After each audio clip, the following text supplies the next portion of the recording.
The United States Secretary of State John Kerry Ukraine will only negotiate with the rebels once they lay down their arms, Kiev's defense minister has said.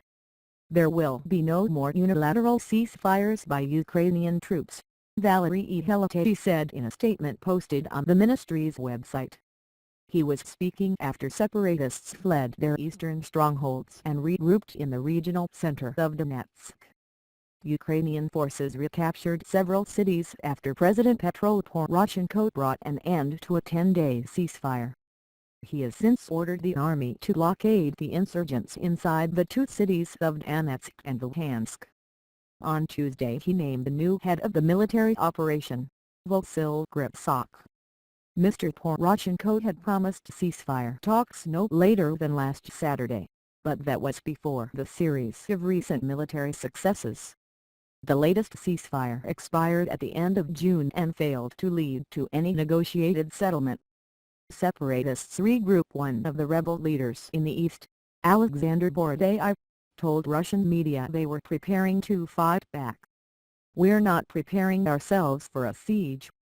We are preparing ourselves for action," he said.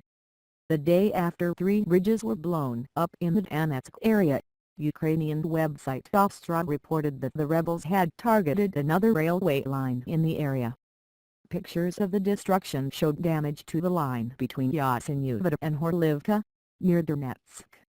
The authorities said they did not know who was responsible for the destruction of the bridges, although some witnesses were quoted as saying they saw men in pro-Russian rebel uniforms at one location. The railway line in the village of Novobakhmutivka, which crosses over the main road out of Donetsk, was destroyed as a large cargo train was traveling on it.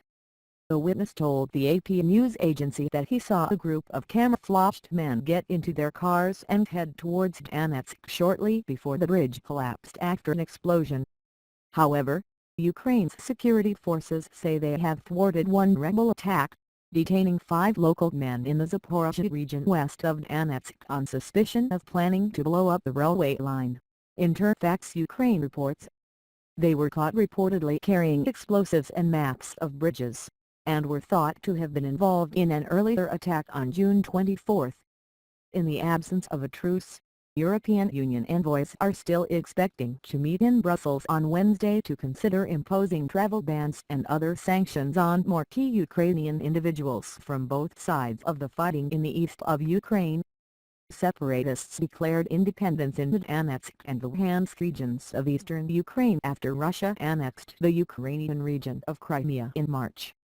Moscow's move followed a decision in November 2013 by Ukraine's then-President Viktor Yanukovych to pull out of an association deal with the European Union, sparking huge street protests that eventually led to his downfall.